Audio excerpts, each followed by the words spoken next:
সবাই চেষ্টা করলে পরিবেশের বর্তমান অবস্থার পরিবর্তন সম্ভব বলে মন্তব্য করেছেন প্রধানমন্ত্রী তারেক রহমান।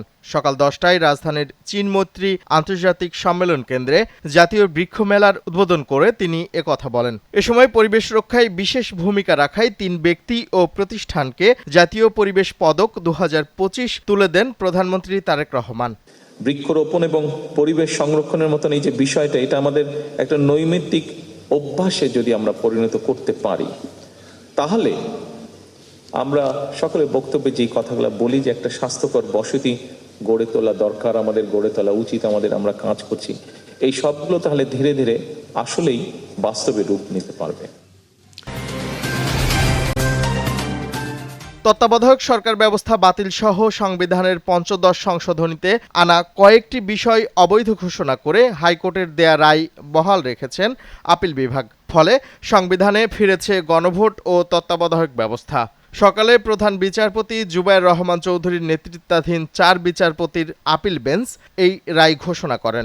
আপিল বিভাগ একই সঙ্গে আদেশ দিয়েছেন ৫০ সংশোধনীর রাষ্ট্রীয় মূলনীতির বিষয়গুলোতে সিদ্ধান্ত নেবে সংসদ।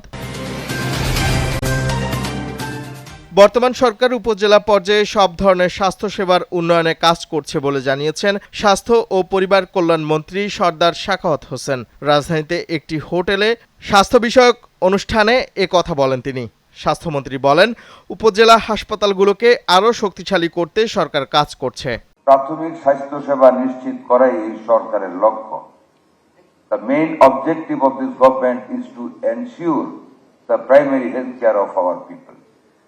আর সেই কারণে that's why we are going to establish many structures and facilities or avenues to give the health services to our people so that none is left in the villages even without care of the medical facility.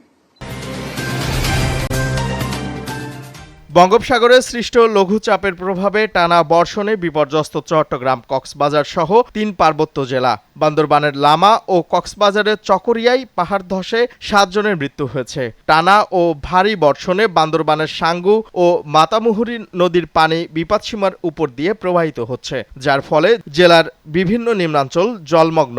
এছাড়া বান্দরবন সদর থেকে রাঙামাটি, চট্টগ্রাম সহ অভ্যন্তরীণ সড়কগুলোর সাথে যোগাযোগ বিচ্ছিন্ন হয়ে পড়েছে। রাষ্ট্রীয় মর্যাদায় আজ চিরনিদ্রায় শায়িত হবেন ইরানের সাবেক সর্বোচ্চ নেতা আয়াতুল্লাহ আলী খামেনি। উত্তর পূর্ব ইরানের মাশহাদে নিজ জন্মশহরে তাকে দাফন করা হবে। ইরাকের ঐতিহাসিক কারবালা থেকে এরই মধ্যে তার মরদেহ ইরানে ফিরিয়ে আনা হয়েছে। এরপর জানাজার জন্য মরদেহ আনা হয় ইমাম রেজা মাজার কমপ্লেক্সে। গত ২৮ ফেব্রুয়ারি যুক্তরাষ্ট্র ও ইসরায়েলের যৌথ হামলায় নিহত হন তিনি। বিশ্বকাপের প্রথম কোয়ার্টার ফাইনালে রাতে মুখোমুখি হবে ফ্রান্স ও মরক্কো। বাংলাদেশ সময় রাত 2টায় শুরু হবে ম্যাচটি। এই ম্যাচে মাঠে নামার আগে বড় ধাক্কা খেয়েছে মরক্কো।